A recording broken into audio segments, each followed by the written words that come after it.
नमस्कार साथियों। तो आज है 3 अगस्त 2025। कल 4 अगस्त मंडे से एक नया ट्रेडिंग वीक शुरू होने जा रहा है। तो बात करेंगे इस वीडियो में शेयर मार्केट से रिलेटेड बहुत सारे इंपॉर्टेंट लेटेस्ट अपडेट शेयर करूंगा आपके साथ। उसके साथ साथ ग्लोबल मार्केट का हालचाल जो कि लास्ट डे क्लोजिंग के अकॉर्डिंग देखने को मिला था, उसके भी साथ साथ एफएसडीएस की डेटा और मोस्ट इंपॉर्टेंट पार्ट कल मार्केट एनालिसिस। तो रिक्वेस्ट करूंगा आप सभी को प्लीज वीडियो को बिना स्किप के पूरा अंत तक जरूर देखना, और खास करके इस वीडियो की आखिरी 3-4 मिनट पर जब हम बाजार को एनालाइज करेंगे, समझने की कोशिश करेंगे कि कल मार्केट किस तरफ जा सकते हैं, उसको तो कतई मिस मत करना। ओके, तो आइए सबसे पहले चेकआउट करते हैं आज हमारे मार्केट एनालिस्ट ने क्या कहा लास्ट डे क्लोजिंग के बेस पे। कल यानी सोमवार बाजार किस तरफ मूव कर सकता है। दोस्तों आज इस टॉपिक को कवर किया एलकेपी सिक्योरिटीज की तरफ से एक एनालिस्ट ने। अब जरा सोचिए कि लास्ट डे बाजार की कंडीशन कितना खराब था, मार्केट में गिरावट हुआ, पोर्टफोलियो में तो उससे ज्यादा गिरावट हुआ आई थिंक की, और बड़े बड़े सेक्टर में गिरावट हुआ। आईटी सेक्टर गिरा, बैंकिंग सेक्टर गिरा, फाइनेंशियल सर्विस सेक्टर गिरा, मेटल सेक्टर गिरा। सो लास्ट डे क्लोजिंग के बेस पे इन्होंने सबसे पहले तो मेंशन किया कि इसके पहले मतलब थर्सडे जहां पे सपोर्ट मिला था 24,600, उसको तो फिलहाल ब्रेक करके नीचे आ चुका है 24,500 की रेंज पे। अगर और ज्यादा वीकनेसेस हुआ मार्केट में तो लगभग 24,400 से लेकर 24,450 यहां पे सपोर्ट मिल सकता है। इन केस अगर मान लीजिए इस लेवल को भी तोड़ के नीचे आ गया तो काफी नीचे तक दोस्तों जाने का चांस है, इन्होंने क्लियर कट मेंशन किया। वैसे ये सवाल अगर मैं आपसे पूछूं कि सर आप बताइए जरा आप लोगों का क्या ओपिनियन है, तो आपका जवाब क्या रहेगा? जो भी आपके अकॉर्डिंग लगता है प्लीज कमेंट करके बताइए कमेंट के थ्रू। अच्छा, सेम टॉपिक को कवर किया मनी कंट्रोल की तरफ से दूसरे एक और एनालिस्ट ने बाजार के बारे में अपना एक विचार रखा, पॉइंट ऑफ व्यू रखा। देखिए technical view, correction continues for fifth straight week, जो कि लास्ट हफ्तों में देखने को मिला। Bear can drag Nifty to 24,000, बाप रे बाप। If it decisively fall below June low, June low मतलब जून महीनों पे जहां पे लो टच किया, कौन सा लेवल, वही 24,500 की रेंज, और एग्जैक्ट फिगर की अगर हम बात करें 24,473 पॉइंट है। तो इनके अकॉर्डिंग मतलब दूसरे एनालिस्ट के अकॉर्डिंग अगर जून महीने की जो लो है 24,473 पॉइंट, इसको अगर ब्रेक कर लिया तो निफ्टी 50 तकरीबन 24,000 की रेंज तक पहुंच सकता है। और उसके साथ साथ एक रेंज भी मेंशन किया, एक तो 24,500 ये कल के लिए सबसे वाइटल है।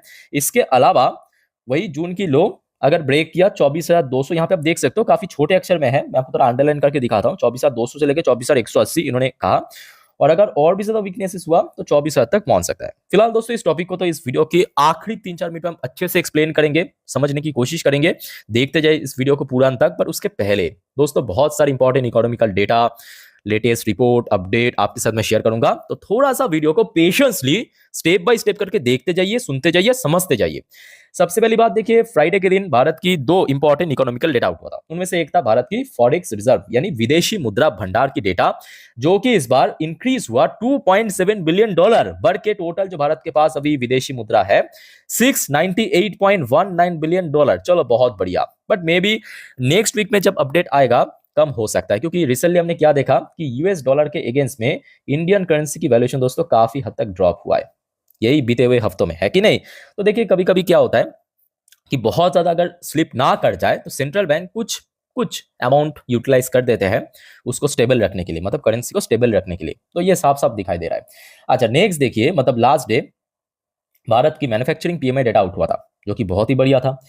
प्रीवियस मंथ पे था 58.4, फोरकास्ट आया था 59.2, उसके आसपास ही देखने को मिला 59.1। तो मतलब प्रीवियस मंथ के अकॉर्डिंग काफी इंक्रीज हुआ, फोरकास्ट के हिसाब से सिर्फ 0.1 थोड़ा डिक्रीज भी हुआ।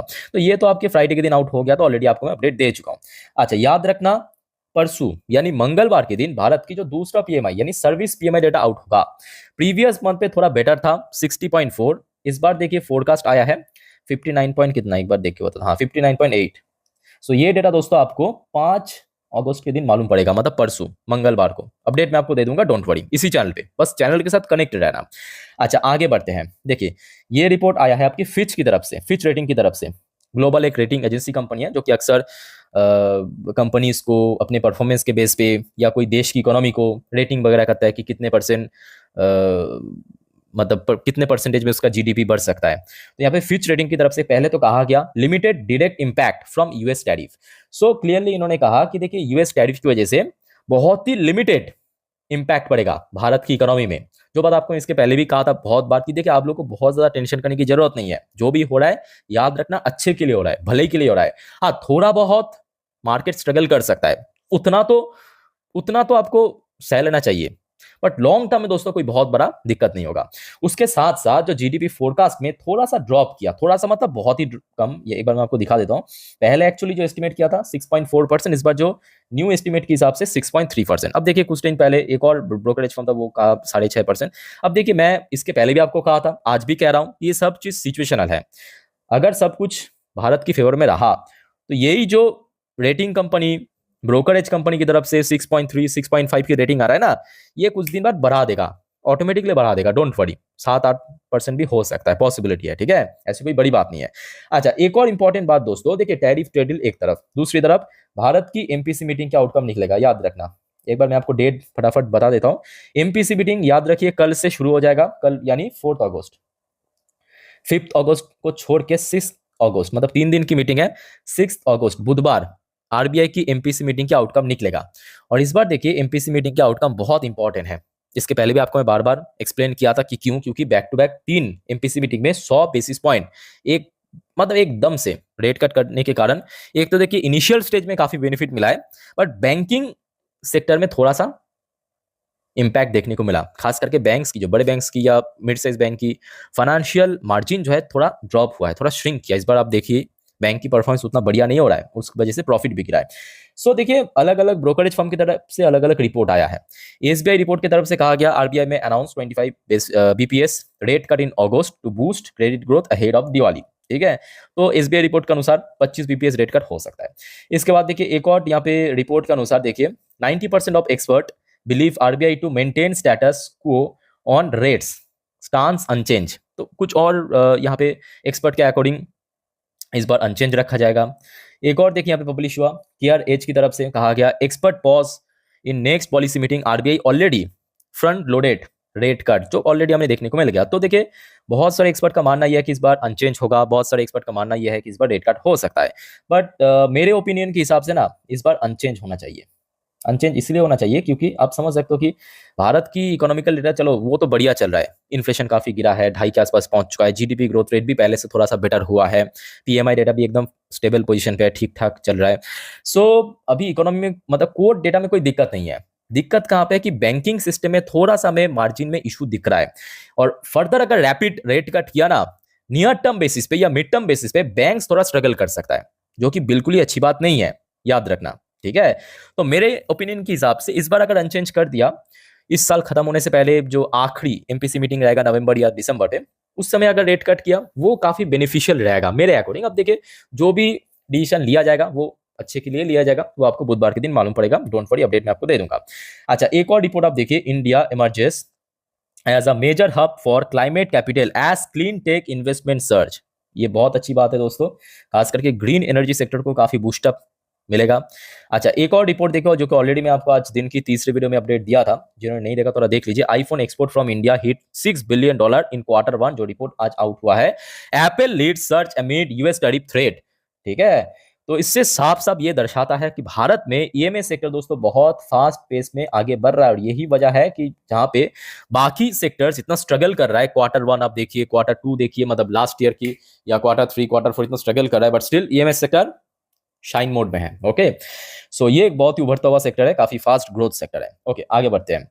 अच्छा, यहाँ पे नितिन गडकरी साहब की तरफ से, जो कि भारत की यूनियन मिनिस्टर की तरफ से भी कुछ पॉलिसीज में बदलाव हुआ, ये अपडेट भी ऑलरेडी मैं आपको दे चुका हूँ, फटाक से आप देख लीजिए। Proposed mining policy to provide ease of doing business to industry stakeholder. तो बहुत सारे यहाँ पे पॉलिसीज के अंदर दोस्तों बदलाव किया है, काफी ज्यादा मतलब ईजी कर दिया, ताकि और जल्दी दोस्तों काम शुरू हो सके। तो इनका जो एग्जैक्ट स्टेटमेंट था कि देखिए, the mining policy being framed by the centre would provide ease of doing business as all clearance will be given in 3 months. 3 महीने के अंदर दोस्तों पूरा क्लियरेंस मिल जाना चाहिए कोई भी कंपनी को, so that the extraction process start in the 4th month, ताकि चौथे महीनों से वो काज शुरुआत कर सके। और ये कहीं ना कहीं जो आज की डेट में देखिए रेयर अर्थ मटेरियल्स को कितना ज्यादा डिमांड बढ़ता जा रहा है चाइना सप्लाई कट करने के बाद, तो उसको भी काफी हद तक काउंटर कर सकता है। ओके, तो कल सिंपल बात, मेटल एंड माइनिंग सेक्टर, इसको ऊपर नजर रखना, ठीक है। अच्छा, आगे बढ़ते हैं दोस्तों। आइए बात करेंगे टैरिफ एंड ट्रेड के ऊपर कुछ जियोपॉलिटिक्स की अपडेट, देखिए ध्यान से। यूएस 2.0 इंडिया 6.4 ऐसा कहा है, आज शाम की अपडेट है पीयूष गोयल साहब की तरफ से। Takes a dig at Donald Trump से इंडियाज इकोनॉमी इज थ्राइविंग। मतलब ये बात तो एकदम रियलिटी है। और आई थिंक कि ये भारत में बैठे कुछ लोगों को भी समझने की आवश्यकता है। सिर्फ ऐसे ही कैमरा के सामने आके कुछ भी बोल दो भारत के बारे में, ऐसा हो नहीं सकता ना। डेटा आपको देखना समझना चाहिए कि डेटा क्या बता रहा है। और डेटा दोस्तों यही है कि आज की डेट में यूएस की जो जीडीपी ग्रोथ रेट है लास्ट फाइनेंशियल ईयर वो लगभग कोई 2% के आसपास है, और भारत की जो ग्रोथ रेट है वो 6.4% के आसपास है। और एक्चुअली पीयूष गोयल साहब ने किसी का नाम मेंशन ना करके थोड़ा इनडायरेक्टली दोस्तों ये कहा है आज की डेट में, ठीक है। अच्छा, उसके बाद दोस्तों फिर से थोड़ा सा मैं आपको रिमाइंड कराने की कोशिश करूंगा, जो कि ऑलरेडी मैं आज दिन की फर्स्ट वीडियो में अपडेट दे चुका हूं। आफ्टर ट्रम्प 25% टैरिफ में, उसके बाद तो हमने देखा मोदी जी की तरफ से स्टेटमेंट आया कि देखिए भारत अभी फास्टेस्ट ग्रोइंग इकोनॉमी है, बहुत जल्दी तीसरे बड़ी इकोनॉमी हो जाएगा जल्द ही। उसके बाद देखिए मोदी जी की तरफ से आज की डेट में स्वदेशी पुश, मतलब मेड इन इंडियन प्रोडक्ट को और ज्यादा प्रमोट किया जा रहा है, और ज्यादा सपोर्ट किया जा रहा है। और मोदी जी की तरफ से यह भी स्टेटमेंट किया है कि देखिए बायर्स एंड सेलर्स कोशिश कीजिए कि अपना जो मेड इन इंडियन प्रोडक्ट है उसको बेचना, उसको खरीदना। और ये मैं कहूंगा कि देखिए भारत की जो कंपनीज है ना, भारत की जो इंडस्ट्री है उसको, मतलब कोई पर्टिकुलर इंडस्ट्री की बात नहीं है, इंटायर इंडस्ट्री को काफी ज्यादा प्रमोट किया जा रहा है और काफी ज्यादा बूस्टअप भी किया जा रहा है। ये अपने आप में बहुत अच्छी बात है। अच्छा, एक और आप रिपोर्ट देखिए, ये आज रात की अपडेट है। ये देखिए, ये अपडेट है आपके 3 अगस्त, आज तारीख है, रात के 9:30 बजे की अपडेट है। अपडेट क्या है, सेम यूएस की तरफ से आया है खबर। यूएस की तरफ से क्या आया है खबर, पहले आप देखिए। Top 8 to president Donald Trump, यानी डोनाल्ड ट्रम्प का ही कुछ बड़े लेवल की डेलीगेट, ठीक है, ऑन संडे आज की डेट में accused India of effectively financing Russia's war in Ukraine by purchasing oil from Moscow after the US leader escalated pressure on New Delhi to stop buying Russian oil। तो ये खबर तो already आ चुका है, भारत ने रशिया के साथ व्यापार बंद नहीं किया, ऑयल परचेस अभी भी चल रहा है, जो कि ऑलरेडी आपको मैं कल अपडेट दे चुका हूं। उसके बाद आज रात में दोस्तों डोनाल्ड ट्रंप की कुछ नजदीकी की तरफ से ये जो स्टेटमेंट आया है कि भारत जो है रशिया को मदद कर रहा है यूक्रेन वॉर में, और ज्यादा मतलब बोल सकते हो कि मतलब फाइनेंसिंग करने के लिए, ठीक है। अब देखिए भारत की तरफ से भी प्रॉपरली स्टेटमेंट ऑलरेडी आ चुका है कि भारत यहाँ पे ना रशिया को मदद कर रहा है, ना इस जंग को और ज्यादा आगे बढ़ाने की मदद कर रहा है। भारत सिंपल, भारत की जो पॉलिसी है, मतलब जो नेशनल इंटरेस्ट है, मतलब भारत की जो नेशनल इंटरेस्ट है वही भारत के जो फर्स्ट प्रायोरिटी है, ये तो ऑलरेडी बता चुका है ना। तो उस हिसाब से ही आगे बढ़ेगा, देखा जाएगा। अच्छा, यहाँ पे आप में से बहुत सारे निवेशक की तरफ से एक्चुअली कॉमन क्वेश्चन आ रहा था, जो कि रिसेंटली लास्ट 2 दिन पे एक्चुअली काफी ज्यादा चर्चित विषय भी रहा। यह है न्यूज की हेडलाइन, आप देख सकते हो, ये लास्ट 2 दिन से काफी चर्चा चल रहा था, क्या फिर से यूएस और रशिया के भीतर वही कोल्ड वॉर वाला सिचुएशन क्रिएट होगा। क्योंकि न्यूज तो कुछ ऐसा ही है कि Trump moves US nuclear submarine closer to Russia after Medvedev foolish and inflammatory remark. तो क्या है कि देखिए ये जो Medvedev है ना, ये रशिया की एक्स प्रेसिडेंट होने के साथ साथ आज आप कह सकते हो पुतिन की दाएं हाथ है, मतलब इतना नजदीक की लोग है। तो रिसेंटली देखिए यूएस के बारे में कुछ ऐसे स्टेटमेंट आने के बाद तो डोनाल्ड ट्रम्प आज की डेट में पूरा पगला हुआ बैठा है ना। उसके बाद क्या किया, ऑर्डर दिया है कि 2 न्यूक्लियर सबमरीन को रशिया की तरफ मूव करने का। अब बहुत ज्यादा यहाँ पे मैं कहूंगा मिस इन्फॉर्मेशन भी चल रहा है। देखिए न्यूक्लियर सबमरीन और न्यूक्लियर कैपेबल सबमरीन में फर्क है। न्यूक्लियर कैपेबल सबमरीन मतलब ऐसे सबमरीन जो न्यूक्लियर वॉरहेड को फायर कर सकता है, तो उसको यहाँ पे नहीं भेजा, भेजा है न्यूक्लियर सबमरीन। न्यूक्लियर सबमरीन मतलब जो ऐसे सबमरीन जो न्यूक्लियर रिएक्टर द्वारा चलता है, सिंपल बात है। तो इसको देख आपको बहुत ज्यादा डरने की जरूरत नहीं है कि फिर से एक न्यूक वॉर होने जा रहा है, तो ऐसा कुछ भी नहीं है। न्यूक्लियर सबमरीन मतलब देखिए सबमरीन 3 प्रकार की होती है, एक डीजल सबमरीन हो गया, आपकी इलेक्ट्रिक सबमरीन हो गया, न्यूक्लियर सबमरीन। न्यूक्लियर सबमरीन में खासियत है कि लंबे समय से एनर्जी प्रोवाइड कर सकते हैं, ठीक है। तो सिंपल आप जान लीजिए, तो इसमें उतना ज्यादा डरने की जरूरत नहीं है, और बहुत ही बेसिक सी बात है। दोनों ही बड़े इकोनॉमी है, मतलब बड़े देश है, और इन दोनों के पास भारी मात्रा में न्यूक्लियर वॉरहेड भी है।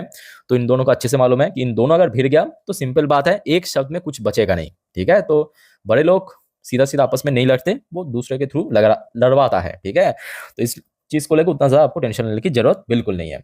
अच्छा, आगे बढ़ते हैं। देखिए कल यानी 4 अगस्त बहुत सारे कंपनी की अर्निंग आउट होगा। थोड़ा अब देख लीजिए, मैं आपको धीरे धीरे करके स्क्रॉल डाउन करके बताता हूँ। देखिए एक तो आपका क्रिजिल की, नहीं क्रिजिल नहीं, ये अच्छा क्रीजैक की रिजल्ट आउट होगा, डीएलएफ की रिजल्ट आउट होगा, एवरेस्ट इंडस्ट्री की रिजल्ट आउट होगा, स्कॉट की रिजल्ट आउट होगा। अच्छा आइनॉक्स इंडिया की रिजल्ट आउट होगा, याद रखना। देखते जाए, मैरिको की रिजल्ट आउट होगा, एफएमसीजी सेक्टर की कंपनी। अच्छा, Oswal pump recently listed company, Oswal pump की रिजल्ट आउट होगा, या स्पार्क्स की रिजल्ट आउट होगा। अच्छा, टाटा इन्वेस्ट की कल रिजल्ट आउट होगा, याद रखना कल टाटा इन्वेस्ट की रिजल्ट है, ठीक है। ओके, सो दोस्तों कल इन सब कंपनी की रिजल्ट आउट होगा, और आप सभी को मैं रिक्वेस्ट करूंगा, अगर आपने चैनल को सब्सक्राइब नहीं किया तो प्लीज कर लीजिए। कल जैसे ही कंपनी के द्वारा अपडेट आ जाएगा तुरंत आपको मैं अपडेट दे दूंगा, ठीक है। अच्छा, लास्ट डे देखिए, एक तो यूएस मार्केट में काफी करेक्शन हुआ था, चाहे डॉ जोन्स की बात करें, नैस्डैक की बात करें। देखिए इसके पीछे मेनली 3 कारण था, ध्यान से समझने की कोशिश कीजिए, क्योंकि नेक्स्ट जो अपडेट है इससे रिलेटेड है। 3 मेनली कारण था। सबसे पहली बात देखिए, इंडिया और यूएस, इस वजह से हुआ। दूसरा रीजन था यूएस के Q2 की रिजल्ट आउट हो रहा है, जिस वजह से थोड़ा बहुत वीक रिजल्ट था, गिरावट हुआ। और तीसरा जो सबसे vital reason, actually last day आपके साथ में शेयर भी किया था, यूएस की जॉब डेटा आउट हुआ था, और जॉब डेटा अनफॉर्चुनेटली इस बार बहुत ज्यादा खराब रहा, ठीक है। तो बाकी 2 रीजन को हम साइड में रखेंगे, बात करेंगे तीसरे रीजन की वजह से। तो जॉब डेटा कितना खराब था, पहले आप देखिए, US job crisis depend 8,06,000 lay off सो फार इन 2025 में यूएस की कंपनी सब मिला के 8 लाख से ज्यादा ले ऑफ कर चुका है, मतलब छटाई कर चुका है लोगों को। वर्स्ट सिन कोविड क्रैश, कोविड के समय से लेकर अभी तक 5 साल पे, लास्ट 5 साल से सबसे खराब स्थिति बन चुका है। और उसके बाद देखिए क्या हुआ, अब ध्यान से मतलब मजा लीजिए बस आप। We need accurate number, Donald Trump fire BLS chief, BLS को चीप है उसको हटा दिया, weak July job report, claim Biden appoint manipulated data. भाई साहब ये डोनाल्ड ट्रम्प को कोई समझाओ, हुआ क्या, मैं आपको समझाता हूं। देखिए, जिस डिपार्टमेंट एक्चुअली ये सब data, GDP data, job data, PMI data ये अपडेट देता है ना, बीएलएस, बीएलएस जो डिपार्टमेंट है, उनका जो चीफ है, उनका नाम है एरिका, इनको एक्चुअली हटा दिया है। क्यों हटा दिया? क्योंकि ये जो नंबर है जुलाई महीने की जॉब डेटा की, वो एक्चुअली डोनाल्ड ट्रम्प को पसंद नहीं आया, और उसका परिणाम क्या हुआ, यूएस मार्केट से $1 ट्रिलियन विप्ट आउट हो चुका है लास्ट डे। और साथ में उन्होंने ये भी कहा कि एक्यूरेट नंबर नहीं है, जिस वजह से इसको हटाना पड़ा है, फायर कर दिया। उसके साथ साथ ये भी कहा कि ये जो व्यक्ति है, मतलब बीएलएस की चीफ, इनको बाइडेन ने अपॉइंट किया था, तो जिस वजह से मैनिपुलेट करा है। मतलब जो लोग कहता है ना कि भाई डेमोक्रेसी खतरे में है, तो डेमोक्रेसी कहाँ पे खतरे में है, कौन सी जगह पे, आपको साफ साफ समझ आएगा, ठीक है। मतलब अभी आप क्लियर कट समझ सकते हो कि अभी जो बीएलएस की चीफ आएगा, नया चीफ जो डोनाल्ड ट्रम्प अपॉइंट करेगा, वो तो मतलब उस हिसाब से ही डेटा प्रेजेंट करेगा ताकि इकोनॉमी के लिए बढ़िया रहा। अब वो सही भी हो सकता है, गलत भी हो सकता है, किसी को नहीं मालूम, ठीक है। अच्छा, आगे बढ़ते हैं। नेक्स्ट इंपॉर्टेंट अपडेट देखिए, यूएस की 10 साल की बॉन्ड डील लास्ट डे 3% नीचे गिरावट के साथ क्लोजिंग दिया था। ब्रेन क्रूड के अंदर 3% गिरावट था। इंडियन करेंसी की वैल्यूएशन में थोड़ा सा वैल्यूएशन इंक्रीज हुआ था, प्राइस डिक्रीज हुआ था, वैल्यूएशन इंक्रीज हुआ था। अच्छा, इसके अलावा विप्रो लिमिटेड एरियर वर्जन 1.47% नीचे क्लोजिंग था। इन्फोसिस की एरियर वर्जन 1.85% नीचे क्लोजिंग था। एचडीएफसी बैंक की एरियर वर्जन 0.27% पॉजिटिव में क्लोजिंग था, और आईसीआईसी बैंक की एरियर वर्जन 0.18% नीचे क्लोजिंग था। अच्छा, आगे बढ़ते हैं, बात करेंगे एक्सजीएक्स निफ्टी की पोजीशन। देखिए, ये लास्ट डे क्लोजिंग के अकॉर्डिंग एक्सजीएक्स निफ्टी की क्लोजिंग पोजीशन लगभग 24,670 पॉइंट पे था। मतलब लास्ट डे इंडियन मार्केट जहां पे क्लोजिंग दिया उसके हिसाब से 105 पॉइंट ऊपर, यानी क्लोजिंग दोस्तों उतना भी खराब नहीं था, याद रखना। एक और बात कि देखिए, फ्राइडे बाजार क्लोज होने के बाद से लेके अभी तक कोई उतना भी खराब न्यूज नहीं आया। जो भी न्यूज आया है वो कहीं ना कहीं मार्केट के फेवर में, चाहे वो मोदी जी की द्वारा जो भी स्टेटमेंट हो काउंटर करते हुए, या स्वदेशी मूवमेंट को सपोर्ट करते हुए, वो कहीं ना कहीं इंडियन इंडस्ट्री को बेनिफिट पहुंचा सकता है। तो मतलब अभी तक तो देखिए कोई खराब न्यूज नहीं है, बट अगर मिडनाइट पे आ गया या कभी भी आ गया, आपको मैं अपडेट दे दूंगा तुरंत, ठीक है। अच्छा, वैसे देखिए ऐसे सिचुएशन पे ऑब्वियसली एफएस द्वारा सेलिंग होगा। लास्ट डे भी सेल हुआ था 3,366 करोड़ की शेयर, डीएस ने परचेज किया था 3,186 करोड़ की शेयर। बाकी बात कर देखिए TA35 यानी इजरायली टॉप इंडेक्स, आज क्लोजिंग था वहां पे कुछ नेशनल हॉलीडेज की वजह से। सो दोस्तों, जितने भी इंपॉर्टेंट अपडेट था आपके साथ में शेयर कर लिया। अब चलिए मैं आपको मार्केट एनालिसिस वाला पार्ट के ऊपर लेके चलता हूँ। कर लिया निफ्टी 50 की लास्ट 3 महीने की कैंडलस्टिक चार्ट पैटर्न। अब जो बात मैं आपको बताने जा रहा हूं बहुत ही ध्यान से सुनना और अच्छे से ऑब्जर्व करना दोस्तों। पर उसके पहले आप सभी को मैं रिक्वेस्ट करूंगा दोस्तों, अगर आपको वीडियो भी अच्छा लगा, इन्फॉर्मेटिव लगा, प्लीज वीडियो को लाइक करना, और प्लीज चैनल को सब्सक्राइब करके जरूर रखना ऐसे इन्फॉर्मेटिव वीडियो हर रोज पाने के लिए। देखिए, कल सुबह सुबह डॉ जोन्स की फ्यूचर एंड नैस्डैक की फ्यूचर को बस एक बार ट्रैक कर लेना, क्योंकि लास्ट 2 दिन से बाजार क्लोज था। थोड़ा सा आपको ग्लोबल मार्केट की सेंटीमेंट के बारे में एक एस्टिमेट मिल जाएगा, सिंपल। अच्छा, दूसरा पॉइंट मैं कहूंगा कुछ important sector, banking sector, IT sector और मेटल सेक्टर, याद रखना, ठीक है। और तीसरा कोई पॉइंट नहीं है, आप में से दोस्तों कोई अगर इंस्टाग्राम में हो मुझे फॉलो करके रखना। अगर देखिए मिडनाइट पे या कल सुबह सुबह कुछ भी अपडेट आ गया अच्छा पूरा, आपको मैं अपडेट दे दूंगा इंस्टाग्राम स्टोरी के थ्रू, ठीक है। तो मेरे इंस्टाग्राम हैंडल के लिंक आपको नीचे डिस्क्रिप्शन बॉक्स में मिल जाएगा, तो वहां पे क्लिक करके मुझे फॉलो करके जरूर रखना। ओके, अच्छा बात करते हैं एक दिन की चार्ट पैटर्न। तो देखिए एक दिन के चार्ट पैटर्न तो अभी फिलहाल काफी वीक पहुंच चुका है, क्योंकि यहाँ पे आप समझ सकते हो ये ब्लू कलर की लाइन हो गया आपका 20 डेज की EMA एक्सपोनेंशियल मूविंग एवरेज, और ये रेड कलर की लाइन हो गया आपका 50 दिन की EMA। तो होना क्या चाहिए, 20 ऊपर 50 नीचे, ठीक। बट यहाँ पे अगर आप देखेंगे एक रिवर्स क्रॉसओवर ऑलरेडी हो चुका है, ऑलमोस्ट हो चुका है लास्ट डे वीकनेसेस के साथ, और मे बी कल अगर शुरू में थोड़ा बहुत न्यूट्रल भी रहा तो ये हो जाएगा, मतलब रिवर्स क्रॉसओवर सक्सेसफुली हो जाएगा। तो ऐसे में बाजार देखिए थोड़ा सा इस लेवल पे यानी 25,000 के आसपास स्ट्रगल कर सकते हैं फिर से। अच्छा नीचे की तरफ अगर हम बात करें तो इसके पहले मतलब मई की लास्ट वीक से लेके जून की सेकेंड वीक तक निफ्टी 50 को सबसे बढ़िया से सपोर्ट दिया था ये लेवल, यहाँ पे आपको दिख रहा है, जिसका नंबर 24,500।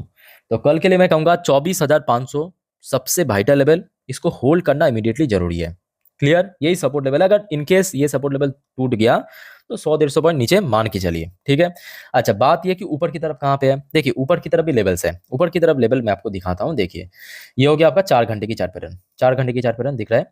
सो 4 घंटे की चार्ट पैटर्न के अनुसार यहाँ पे आप देख पाएंगे कि निफ्टी 50 कुछ समय के लिए मतलब शॉर्ट टर्म बेसिस पे ये जो 24,750 यहाँ पे सपोर्ट मिला था, जैसे कि इस कैंडल को आप देखिए, ये देखिए इस कैंडल को आप देखिए सपोर्ट मिला था, इस कैंडल को देखिए सपोर्ट मिला था, इस कैंडल को देखिए सपोर्ट मिला था। तो प्रीवियस जो सपोर्ट पॉइंट क्योंकि वो ब्रेक करके आज नीचे आ चुका है, तो इमीडिएटली यहाँ पे बन जाएगा एक स्ट्रॉन्ग रेजिस्टेंस। तो कल के लिए देखिए रेजिस्टेंस एंड सपोर्ट एक बार मैं आपको लिख के देखा हूँ फ्रेश करके, ऊपर की तरफ रेजिस्टेंस 24,750, ठीक है, नीचे की तरफ सपोर्ट 24,500। तो ये दो कल के लिए इंपॉर्टेंट लेवल है रेजिस्टेंस एंड सपोर्ट के रूप में। अगर लेवल टूटा तो 100-150 पॉइंट ऊपर नीचे जा सकता है, ठीक है। अच्छा बात करेंगे बैंक निफ्टी। देखिए बैंक निफ्टी की कल भूमिका बहुत ज्यादा है, क्योंकि last week actually Bank Nifty के लिए भी काफी खराब था, जबकि इसके पहले बैंक निफ्टी एटलीस्ट काफी ठीक ठाक चल रहा था, स्टेबल था। सो बैंक निफ्टी के लिए देखिए अभी सबसे इंपॉर्टेंट लेवल है जहां पे बैक टू बैक दो ट्रेडिंग सेशन पे इंट्राडे लो टच किया, यानी 55,500। इस लेवल को होल्ड करके रखना, अगर सक्सेसफुली होल्ड कर लिया यही सपोर्ट लेवल है तो चलो ऊपर की तरफ थोड़ा सा बढ़ने का कोशिश है, मतलब चांस है। पर इनकेस अगर ये लेवल टूट गया तो 100-150 पॉइंट नीचे पकड़ के चलिए, और ऊपर की तरफ इमीडिएटली तो सिंपल 56,000 जहां पे बार बार सपोर्ट मिला था, और आज यही देगा एक स्ट्रॉन्ग रेजिस्टेंस। क्लियर हो चुका है।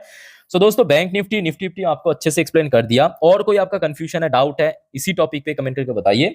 अच्छा वीडियो को वाइंड अप करने से पहले जो अक्सर मैं आपको कहता हूं याद रखना, बाजार बहुत वॉलेटाइल हो चुका है, सो गलती मत करना, वेरी वेरी रिस्की। गलती से भी FnO trading, intraday, put call, buy sell, hold, इस टाइप की हरकत मत करना, अगर खास करके आप इस विषय से बिल्कुल ही कोई भी नॉलेज नहीं रखते हो या एक्सपीरियंस नहीं रखते हो। तो नॉर्मली देखिए वीडियो सीखिए, देखिए, जानिए, कोई दिक्कत है तो मैं हूं आप लोगों के लिए, कमेंट करके बताइए, और दोस्तों चैनल को सब्सक्राइब करना मत भूलना। तो फिलहाल इस वीडियो को वाइंड अप करता हूं, मिलते हैं नेक्स्ट वीडियो में, टेक केयर, बाय बाय, जय हिंद।